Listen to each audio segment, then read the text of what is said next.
반갑습니다. 오늘도 새벽 돌베개에 나오신 모든 성도님들을 주님의 이름으로 환영합니다. 새롭게 또 하루가 시작되었는데요. 오늘도 예레미야의 말씀 함께 묵상하면서 말씀으로 또 이 한날도 잘 살아가는 우리 모두가 되기를 바랍니다. 오늘 우리에게 주시는 하나님의 말씀은 예레미야 9장 12절로 14절까지의 말씀입니다. 이 땅이 왜 망하였는지, 왜 사막처럼 황폐해졌는지, 왜 행인마저 끊어졌는지 이것을 알아낼 만큼 지혜 있는 사람이 누구인가? 이 까닭을 말할 수 있도록 주님의 입에서 직접 말씀을 받은 사람이 누구인가? 주님께서 대답하셨다. 나는 이 백성에게 나의 율법을 주면서 지키라고 하였다. 그러나 그들이 그것을 버리고 나의 말을 순종하지 않고 실천하지 않았다. 그들은 오히려 자기들의 고집대로 살고 조상이 섬기라고 가르쳐준 바알 신들을 따라다녔다. 아멘. 오늘 예레미야 9장의 말씀을 갖고 하나님께 묻다 라고 하는 제목으로 함께 하나님 말씀을 나누도록 하겠습니다. 앞에서 계속 이어져 온 하나님의 유다를 향한 진노와 또 유다의 변하지 않는 그 회개 없는 모습, 그리고 이 하나님과 유다 사이에서 애끓는 눈물과 탄식으로 예언을 선포하게 되는 예레미야의 그 이야기가 계속 또다시 이어지고 있습니다. 그러면서 오늘 본문에서는 하나님께서 왜 유다가 멸망할 수밖에 없었는지 그 이유를 자세히 설명해 주시기 시작합니다. 왜 망하였는지, 왜 사막처럼 황폐해졌는지, 왜 행인도 하나 없는 그런 사람의 발걸음이 끊어진 그런 나라가 되었는지 세 번의 왜라는 질문을 던지시고 이 질문에 하나님께서 스스로 답하십니다. 하나님께서 스스로 답하시는 이유는 하나님의 이 질문에 답해줄 만한 그 지혜로운 사람 한 사람이 유다에 없기 때문이죠. 그래서 하나님께서 직접 왜 유다가 멸망할 수밖에 없는지, 왜 유다의 재앙이 닥칠 수밖에 없는지를 5가지로 나누어서 설명해 주십니다. 그 첫 번째는 유다는 하나님의 말씀을 버렸기에 유다는 멸망할 수밖에 없습니다. 유다는 말씀을 버려서 하나님으로부터 버림을 받습니다. 말씀을 버린다는 것은 그 말씀을 준 존재를 버리는 것과 같은 것이죠. 사람과 사람 사이의 관계에서도 상대방의 말을 무시하거나 그의 말을 귀담아 듣지 않는다는 것, 곧 그를 무시하는 것과 같은 것입니다. 하물며 사람과 사람 사이의 관계가 그렇다면 하나님과 그 피조물인 사람 사이, 우리 사이의 관계는 어떠할까요? 당연히 우리가 하나님의 말씀을 무시한다면 그것은 하나님을 무시하게 되는 것이고, 곧 이것을 통하여서 하나님과 우리 사이가 맺은 그 관계는 깨질 수밖에 없는 것입니다. 결국 유다는 하나님의 말씀을 버림으로 말미암아 하나님을 버리게 되었고, 또 그 결과로 이 모든 일들이 초래하게 된 것입니다. 유다는 황무지가 되고 결국 황폐하게 됩니다. 그 이유는 하나님의 말씀을 버렸기 때문이에요. 매일 아침 새벽 돌베개에 이 짧은 시간 잠시라도 우리의 영혼의 귀를 하나님의 말씀에 기울이는 건 매우 중요하고도 의미가 있는 일입니다. 왜냐하면 우리가 우리의 영혼의 귀를 하나님의 말씀에 기울인다고 하는 건 우리가 하나님에게 귀를 기울이고 있는 사람이라고 하는 것을 뜻하기 때문이에요. 비록 때로는 좀 지루하기도 하고 때로는 하루 건너뛰기도 뛰고도 싶고 그럴 수도 있지만 다시 또 말씀을 잘 묵상하면서 말씀을 가까이 함으로 하나님을 가까이 하게 되는 그런 우리 모두가 되기를 바랍니다. 이렇게 첫 번째로 하나님의 말씀을 버림으로 하나님으로부터 버림을 받는 유다는 또 두 번째 이유로 인해서 재난을 겪게 되는데, 그것은 말씀에 순종하지 않았기 때문이에요. 버려진 말씀에 순종할 사람은 아무도 없습니다. 하나님의 말씀을 버렸다고 하는 것은 그 말씀과 더 이상 나는 무관한 존재이고 나는 그 말씀을 존중하지 않는 사람이다 라는 것을 뜻하는 것이죠. 따르라고 주신 말씀을 이렇게 헌신짝처럼 버렸고 결국 유다는 그 말씀에 순종하지 않게 된 것입니다. 버린 말씀, 또 버려져서 이제 순종하지 않는 말씀, 그것 때문에 유다는 결국 이제 패망하게 되는 것이죠.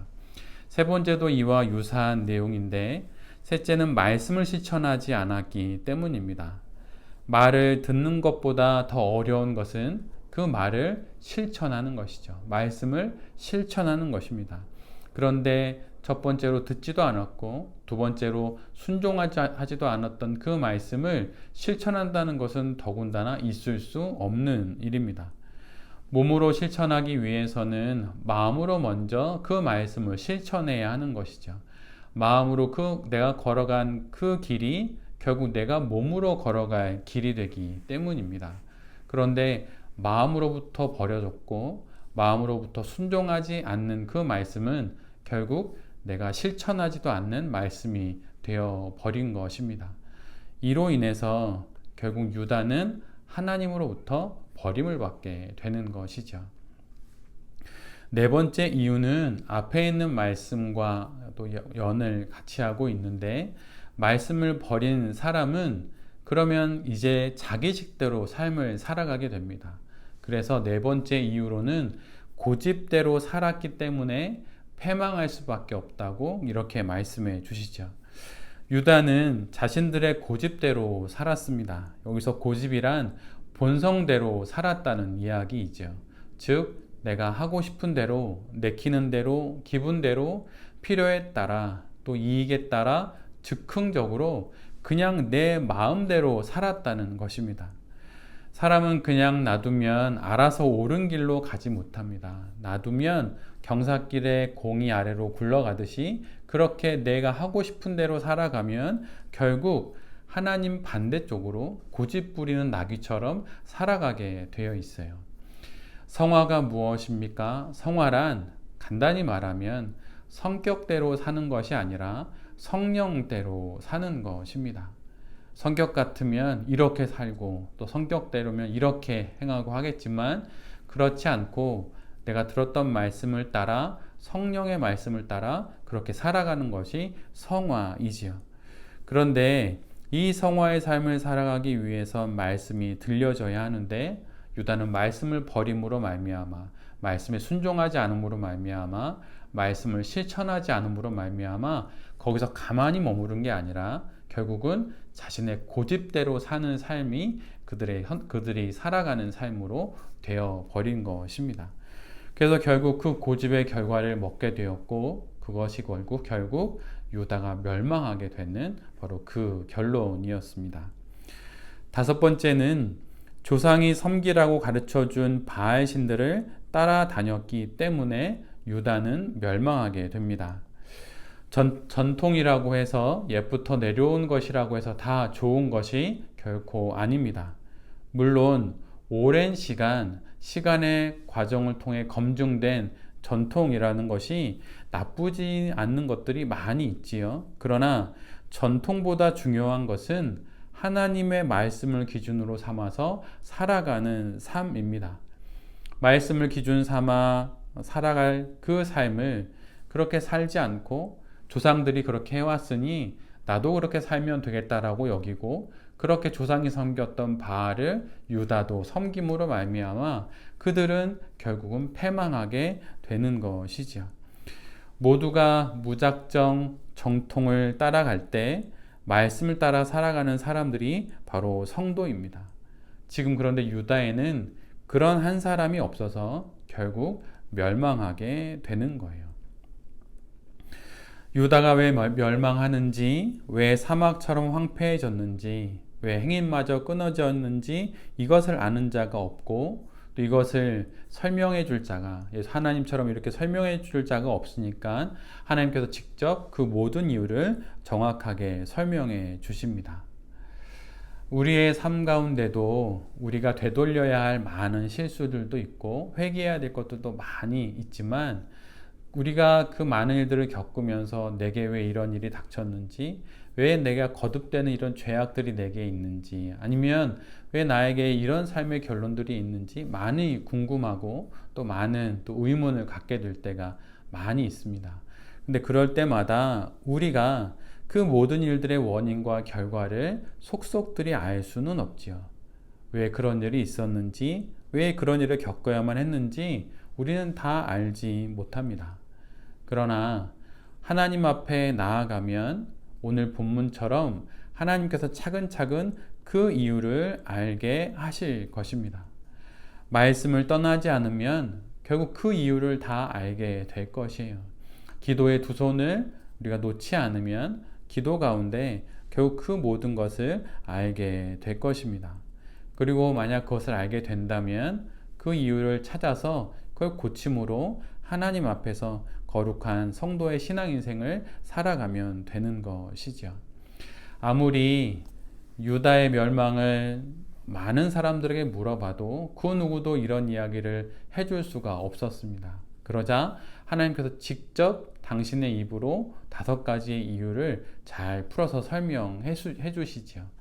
우리도 우리의 지나간 후회스러운 과거나 아니면 지금 다가온 큰 시련, 아니면 내일에 대한 불안들, 이 모든 일들 속에서 그 무엇보다 우리에게 답해 주시는 하나님께 묻는 것들이 가장 먼저 필요하고 또한 우리에게 계속 해야 할 일들입니다. 모든 것들이 내게는 알 수 없는 일이지만 하나님께는 모든 것들이 이미 그분의 아신 바 된 일들이기 때문이에요.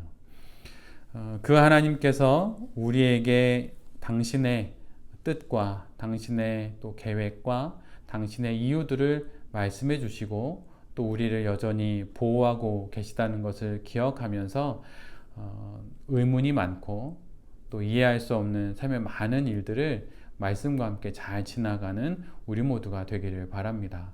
사람에게 묻기보다 또 상황과 여러 형편을 살펴보기보다 하나님께 먼저 물어서 오늘 본문의 하나님의 그 응답처럼 그런 대답들이 우리에게 주어짐으로 말미암아 주님께서 주신 그 답을 붙잡고 삶을 고치고 또 삶을 되돌림으로 이 땅에서 거룩한 신앙 인생을 살아가는 새벽 돌베개의 모든 성도님들과 또한 이 말씀을 전하는 제 자신이 될 수 있기를 간절히 기도드립니다. 아멘. 제가 기도하겠습니다.